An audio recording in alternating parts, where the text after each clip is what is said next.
اعوذ باللہ من الشیطان الرجیم بسم اللہ الرحمن الرحیم۔ مولا کائنات حضرت امیر المومنین علی ابن ابی طالب علیہ السلام کے مجموعہ کلام نہج البلاغہ کے پہلے باب کا خطبہ نمبر 167۔ جب جمل والوں نے بصرہ کا رخ کیا تو آپ نے ارشاد فرمایا، بے شک اللہ اپنے رسول صلی اللہ علیہ وآلہ وسلم کو ہادی بنا کر بولنے والی کتاب اور برقرار رہنے والی شریعت کے ساتھ بھیجا۔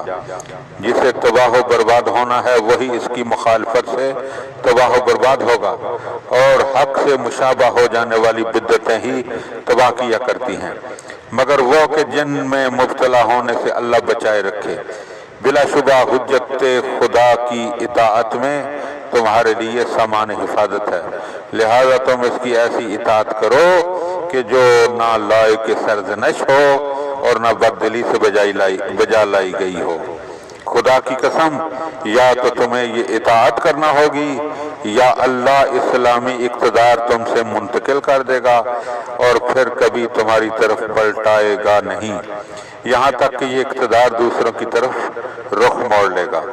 یہ لوگ جہاں تک میری خلافت سے رضامندی کا تعلق ہے آپس میں متفق ہو چکے ہیں، اور مجھے بھی جب تک تمہاری پراگندگی کا اندیشہ نہ ہوگا صبر کیے رہوں گا۔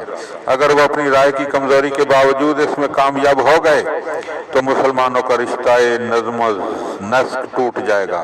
یہ شخص پر جسے اللہ نے امارت و خلافت دی ہے حسد کرتے ہوئے اس دنیا کے طلبگار بن گئے ہیں، اور یہ چاہتے ہیں کہ تمام امور شریعت کو پلٹا کر دور جاہلیت کی طرف لے جائیں۔